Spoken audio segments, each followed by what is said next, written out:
tanto isso é verdade que você, quando mostra o desenho, você sabe todas os idas e vindas, as argumentações, as contra-argumentações, tudo está registrado ali naquela forma de desenho. E os edifícios são manifestações desses acordos construídos.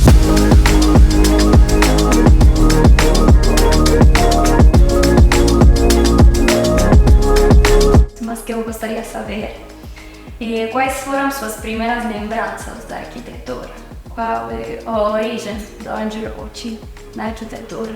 Eu decidi estudar arquitetura sem nunca ter conhecido um arquiteto, ou sem saber exatamente o que era, mas é interessante porque às vezes digo assim um pouco como com uma certa ironia, mas acho que é muito verdadeiro que a arquitetura é uma ótima escolha para quem está em dúvida sobre o que fazer, porque o estudo da arquitetura convoca tantos saberes que você sempre se encontra naquilo, né? Um pouco e foi me encontrando. Acho que tive uma sorte muito grande de ter ido estudar na cidade de São Paulo, que com o tempo fui percebendo quanto me informava, quanto me ensinava, e uma sorte redobrada por ter ido estudar no edifício projetado pela Nova Artigas para ser a Escola de Arquitetura da Universidade de São Paulo.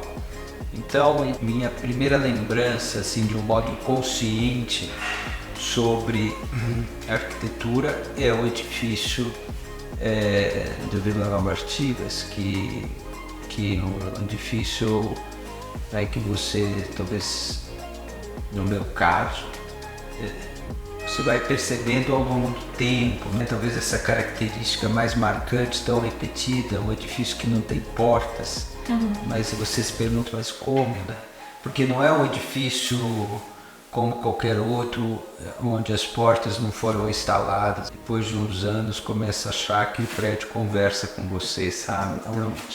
Eu acho que é muito por aí que estão as primeiras lembranças, assim como se fosse um nascimento, né, de uma consciência arquitetônica a partir daquilo que para mim significa. Então é interessante que aquele edifício talvez tenha me mostrado pelas lições que o edifício dizia, as lições que uma cidade está te dizendo o tempo todo, sabe? Isso acho que foi muito decisivo na minha formação.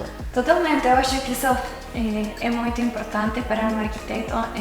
No Brasil, eu li um pouquinho da sua tese, e aí fala também sobre o espaço público como uma linha horizontal, e daí a vertical como um espaço um pouco mais privado, né?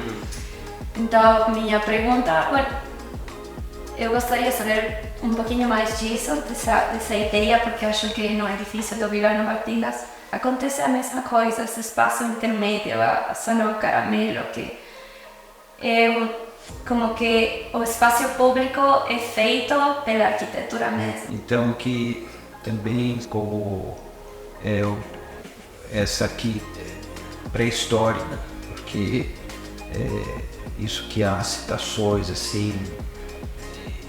Eu li uma citação Habermas citando Schindler, né, e que diz, né, do modo de vida troglodita, que ele relaciona aquilo das cavernas como um modo de vida privativo, e dos nômades como uma tendência, né, uma socialização. Errando pelo mundo e nessa tendência de vida coletiva, e mudando de lugar e tudo, né? Mas que é interessante como essas duas dimensões, não é uma ou outra, mas como elas duas fundaram na nossa personalidade moderna duas dimensões da existência que são complementares, né? Que tem nessa citação um desfecho muito bonito, que é o que o Habermas cita do Schindler, que diz que essas duas dimensões contrastantes, encontra um equilíbrio saudável naquele que se recolhe para elaborar um pensamento sofisticado, elaborado, mas que quando sai conversa com todo o gênero humano, né? Essa é a expressão que diz. E se a gente talvez pensa, por exemplo, o que é a atividade da construção, é sempre muito recorrente para nós, né? Os dois instrumentos fundantes da construção, a linha vertical e a linha horizontal perfeitas.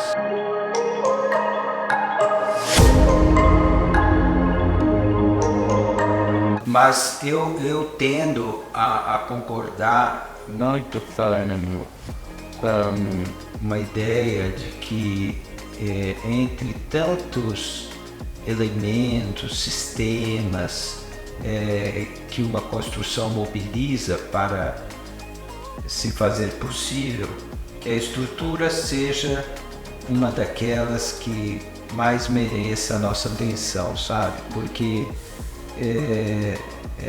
do contexto em que a gente trabalha no Brasil,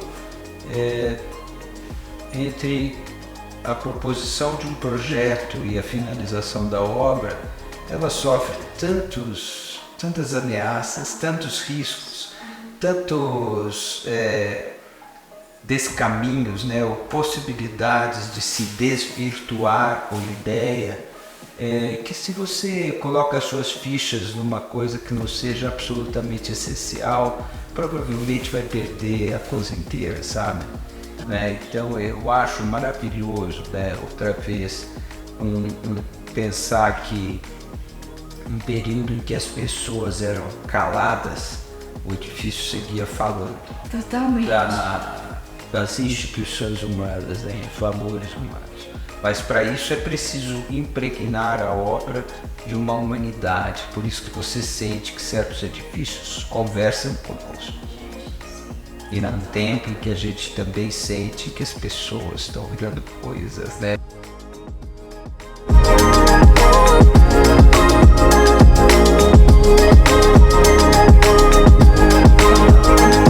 Tomar a decisão de estudar, não sabia porque eu ainda não sei o que quero fazer com a arquitetura, mas eu acho que isso de fazer projeto e também poder dialogar sobre a arquitetura, sobre a palavra, é uma coisa belíssima, mas que aqui ainda não é muito importante, sabe? Tipo, há alguns arquitetos que estão na academia que fazem muita pesquisa, e arquitetos que construem, arquitetos que projetam, arquitetos que desenham, arquitetos interiores, mas eu acho que para todos nós é muito importante também pensar, dialogar, reflexionar sobre a arquitetura.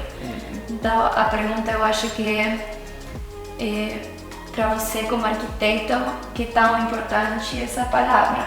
A palavra, talvez o ensino, porque você é professor há muitos anos e ainda é por isso que está aqui no Cuenca. Então eu sei que para você é importante, mas o que você pode falar disso? Há uma sucessão de, como se fosse de climas, ou de atmosferas, ou de estado de espírito, ou de humores que vão se sucedendo ao longo desse processo. Você se comporta de modos diferentes em cada momento do projeto. Tem aquele momento de querer ouvir a opinião de todo mundo que passa perto e precisar e tudo, e que é muito enriquecedor, como se você tivesse num empenho que é uma responsabilidade, pode expandir o campo de possibilidades e tal. Então há um clima assim, mas o modo de fazer o projeto é esse, eu acho, é um diálogo. O processo de fazer um projeto é através do diálogo. É muito interessante você notar que a arquitetura não é uma... Não pode ser a inventividade de um gênio isolado, sabe? Totalmente. Ela é um entendimento construído e você vai reconstruindo as conversas. E essas conversas estão no projeto como uma forma de gravação. Você olha o desenho e você lê as conversas. Assim, tanto isso é verdade que você, quando mostra o desenho, você sabe todas os idas e vindas, as argumentações, as contra-argumentações, tudo está registrado ali naquela forma, desenho. E os edifícios são manifestações desses acordos construídos. O Oscar Niemeyer dizia que ele adoraria poder, ao mesmo tempo, desenhar com uma mão e escrever com a outra.